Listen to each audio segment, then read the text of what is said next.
Hey everybody, how's it going? It's Ariston. I just wanted to share a couple new props that I got. Something that's not Star Wars or lightsaber related or anything like that, but something that is really cool. I've seen it a lot around the RPF. It is a very popular prop. This would be the Blade Runner blaster. I've taken quite a liking to the Blade Runner blaster. I've always really liked the design. I never actually watched the movie until this year, however. I started doing a lot of research on the RPF and I realized there were so many different options. You have your Sid kit, Richard Coyle, Rick Ross blaster, gold standard Tomenosuke blaster, right? I mean, you have many different options. The Blade Runner blaster with one of those creators is a really commonly recasted prop. There's a lot of the drama between, the Sid kit, the coil, whatever. I'm not going to discuss that. I am going to share, though, one that I picked up and have started working on. The Tomenosuke 2049 version of the prop. I got it and I liked the base model. It looked really cool. However, I wanted to do some mods to it, and I'm also not quite finished even with it yet. Here it is. So just a really, really beautiful blaster, very hefty. I actually took Scotch-Brite Dremel bits and took all of that black kind of coating that it comes with off, and then I blued it. There's some parts that, you can see it's a little bit uneven here. I'm not done with it yet. I kind of wanted to show it off just a little bit, just kind of a work in progress type of deal. Triggers aren't perfect yet. I've got to dull those down. I've got to kind of make the chips here. I haven't really done any weathering on it. I have to dull this knob down. I've got this weaver knob kind of where I want it, I guess. It has the super cool LEDs on there. The real prop is quite loose. You can see that in the Dan Lanigan Adam Savage video where he kind of compares his blaster to the real prop, which is super cool. If you are into this prop, you've probably seen that video like 100 times. Very nice resin grips on this. Now, I will say this. In working with this kit, everybody kind of refers to this as the gold standard. It is. It's really, really, really nice. However, it is not without tiny, minute flaws. One of those that I'll point out on mine is a casting line. I don't know if you can see, yeah, a casting line there. Very, very minute compared to the other kits that you'd get in raw kit form. Another little kind of line there. Very minor things. Another one of the things I noticed, this is a very common issue with the 2049s especially, I think. If you can kind of see on this right grip here, you see the light behind it? Yeah, there you go. It's a lot shorter than this side. So I've heard that Tomenosuke offers replacements for that. I don't know about that. I got this kit secondhand. It was brand new when I got it, but I still got it secondhand, so I don't know if they'll do that or not. Got this nice little battery module here. Very simple concept, but really cool. So this blaster is very hefty already as it sits. I'm sure if you've ever seen any of the Tomenosuke blaster reviews, you'd know that the frame as well as the cylinder and barrel are actually a cold cast resin with metal composite sort of powder in it. And to give you an idea of what that looks like, I actually buffed the main frame here, and it does kind of have a metallic look to it. What I want to do is I want to get the actual metal components to sort of match this a little bit more closely with just using like some bluing or some aluminum black or something. I haven't quite nailed it on this yet. It doesn't take finish very well, so you just kind of have to be really careful with it. Something that I did do was I replaced the cylinder with a metal cylinder.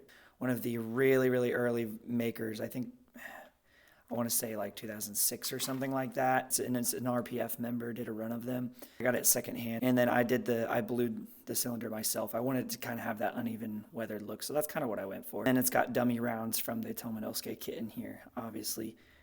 Really cool. It does cycle and stuff like that, which is really, really cool. I love that feature. And then I also replaced this with a metal barrel as well, which is really, really cool. You can kind of see it's plugged up. It's obviously not real. This is a non-functioning prop. You could never convert this and make it work or anything like that. It's just quite a beautiful piece of kit, though, from our friends in Japan. Very, very cool. this will be the blaster that I make look like the Worldcon blaster.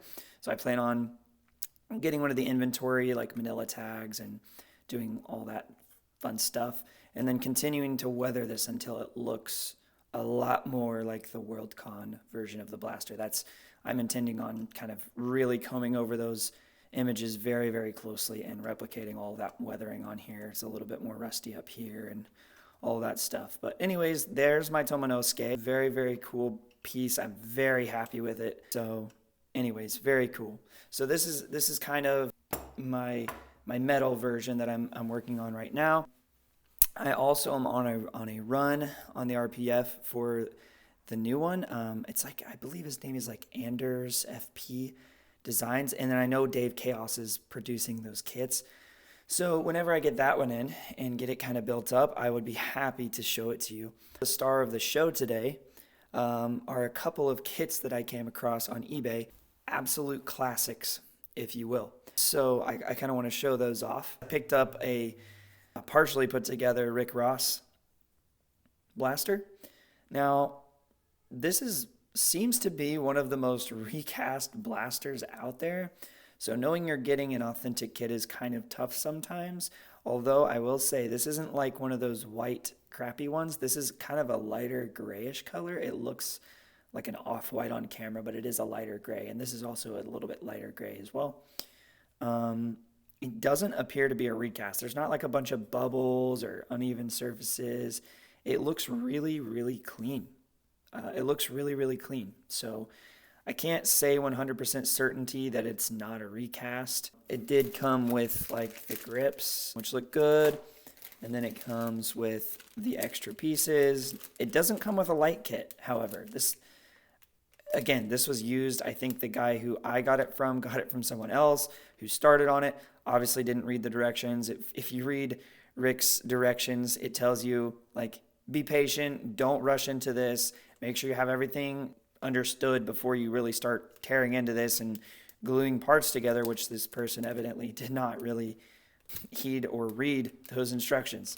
So anyways, I don't know what I'm going to do with this kit just yet. I may sell it on the RPF, but I also might kind of do like a police blackout version. I don't know yet 100%, but I thought about just painting the grips black, painting this whole thing matte black, and just keeping it like a matte black version of the Rick Ross blaster, but I'm not 100% certain. But anyways, it also came with the directions. So this is kind of what makes me think it might not be a recast. I don't know for sure, but it does have this little sideways staple, which I feel like is kind of a partial tell maybe. I don't know. I feel like that's pretty easy to replicate. Obviously, you could just staple it sideways, but the directions do seem to be like authentic.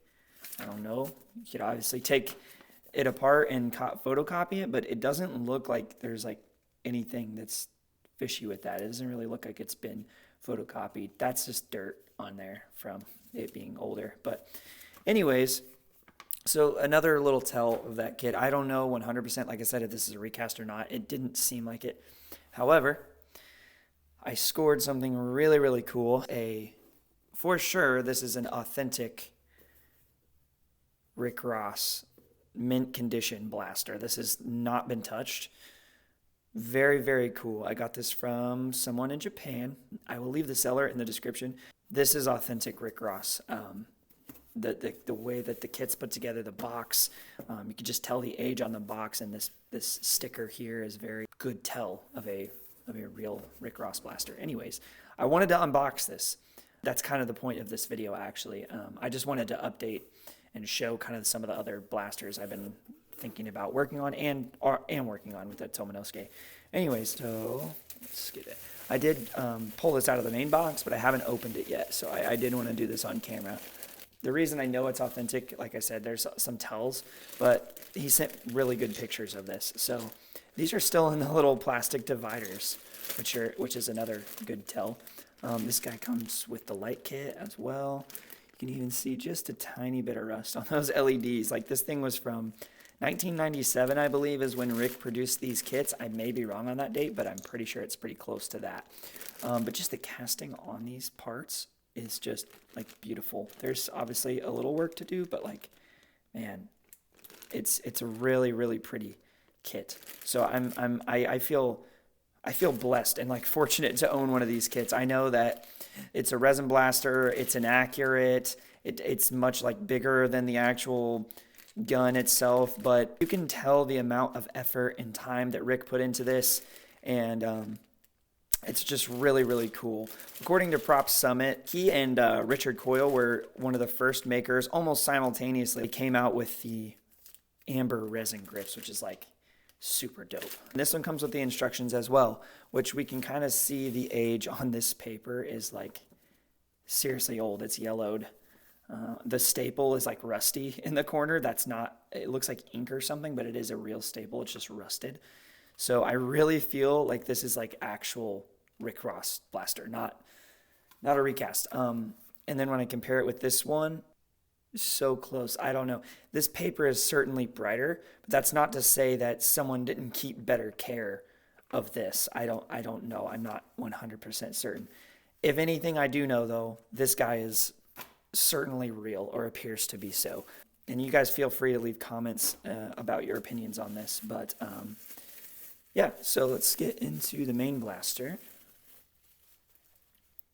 This is just so smooth. It's so clean. Like, yeah, there's some cleanup work, some basic cleanup work. You're gonna get that with any resin kit, but man, like that just looks so good.